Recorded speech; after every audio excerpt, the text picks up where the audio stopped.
नाज़रीन, इस दुनिया में ऐसे ऐसे राज पोशीदा हैं कि जिन तक पहुंचने की कोशिश में इंसान ने सदियां गुजार दी, लेकिन अभी तक नहीं पहुंच सका।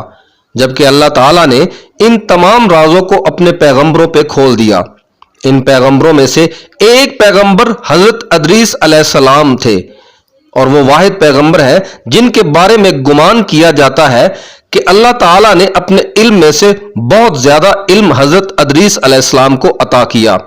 हजरत अदरीस अलैहिस्सलाम को अल्लाह ताला ने ऐसे ऐसे अलूम अता किए जो आज के इंसान की दस्तरस में आ जाए तो शायद कायनात का कोई एक कोना भी इंसान की दस्तरस से बाहर न रहे। नाज़रीन, ये तमाम राज इन सहीफों में लिखे हुए थे जो हजरत अदरीस अलैहिस्सलाम पर अल्लाह ताला ने नाज़िल फरमाए। आज हम आपको इन्हीं तमाम राजों और हजरत अदरीस अलैहिस्सलाम के सहीफों के बारे में बताएंगे और हम जानने की कोशिश करेंगे कि किस तरह से जिन्नात ने इंसानों की नस्ल को खराब करते हुए बड़े बड़े देवकामत इंसान पैदा किए, और फिर इन देवकामत इंसानों को अल्लाह ताला ने किस तरह से अपने अजाब का शिकार करते हुए इनके वजूद को दुनिया से पाक किया। नाज़रीन ग्रामी, हजरत अदरीस अलैहिस्सलाम इंसानी दौर के सबसे इब्तदाई पैगंबरों में से पैगंबर हैं, जो हजरत आदम अलैहिस्सलाम के तीसरे बेटे हजरत शीश अलैहिस्सलाम, जो हजरत आदम अलैहिस्सलाम के बाद इंसानों में नबी मबूस हुए थे, इनके बेटे अनोक अलैहिस्सलाम की नस्ल में से हैं। और यही वजह है कि बाइबल और तौरात में इन सहीफों को जो हजरत अदरीस अलैहिस्सलाम पर नाजिल हुए इन्हें बुक ऑफ अनोक कहा जाता है, क्योंकि हजरत अदरीस अलैहिस्सलाम को यहूदी और ईसाई अनोक ही कहते हैं। नाज़रीन, हजरत अदरीस अलैहिस्सलाम का दौर बहुत ही पुराना दौर है। इसका आप इस बात से अंदाजा कर सकते हैं कि हजरत अदरीस अलैहिस्सलाम हजरत नूह अलैहिस्सलाम के परदादा थे, और हजरत अदरीस अलैहिस्सलाम ने 365 साल की उम्र में वफात पाई।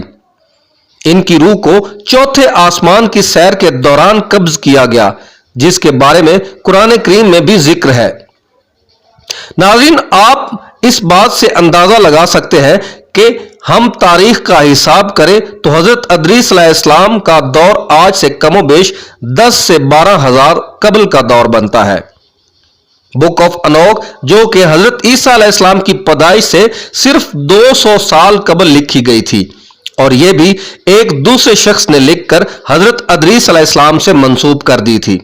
इसलिए इस किताब को हतमी तौर पर किसी भी तरह से दुरुस्त माना नहीं जा सकता।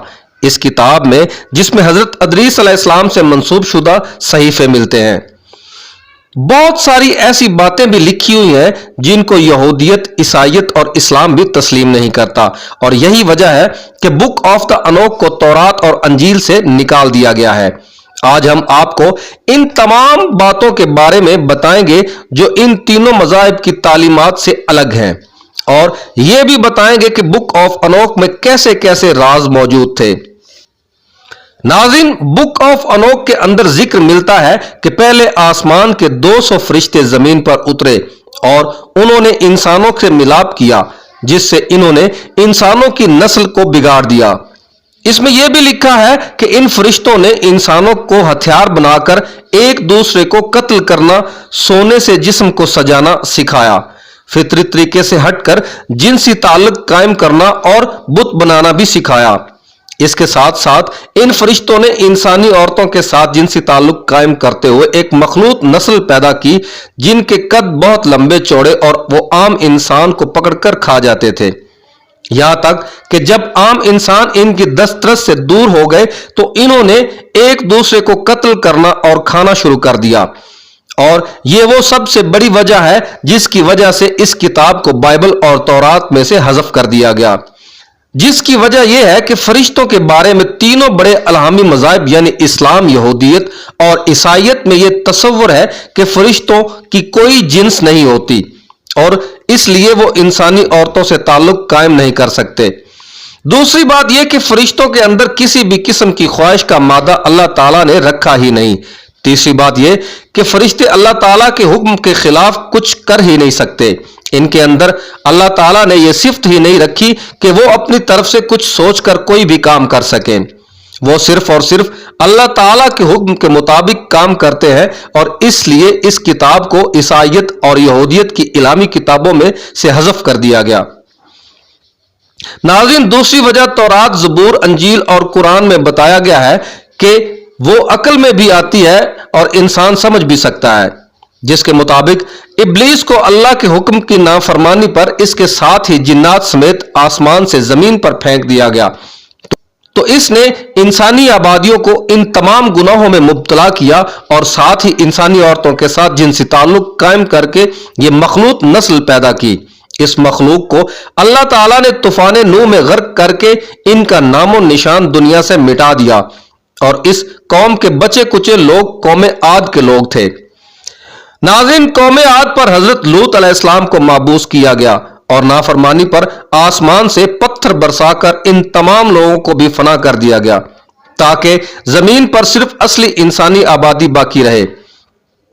ناظرین گرامی، بک آف انوک کا سب سے بڑا راز آسمانوں کی سیر ہے۔